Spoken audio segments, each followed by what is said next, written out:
Hindi nakadalo si Aljur Abrenica sa birthday party ni Kylie Padilla. Totoo bang naiyak daw si Kylie dahil dito? Ang Star Bites, hatid ni Lars Santiago.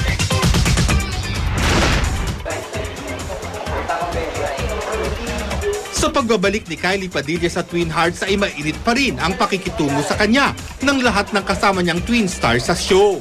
Lagi pa rin daw silang nagkukulitan, lalo na ng kapartner niyang si Derek Monasterio.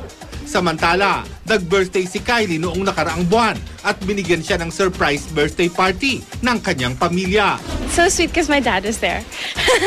Yeah, and Tita Mariel was there and everyone else was there.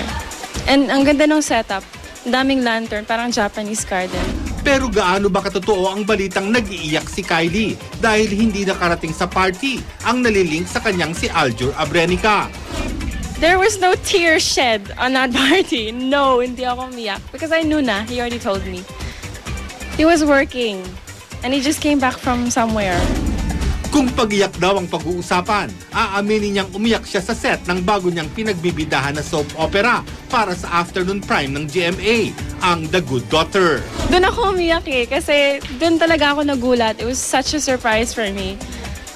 Because the scene was so heavy, tapos biglang may magdadala ng cake. Sabi ko, ano ba yan? Sobrang natuwa ako sa set ng Good Daughter.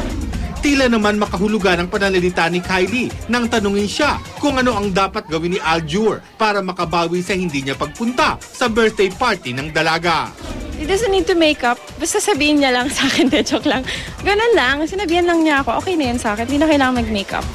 Lars Santiago, GMA News.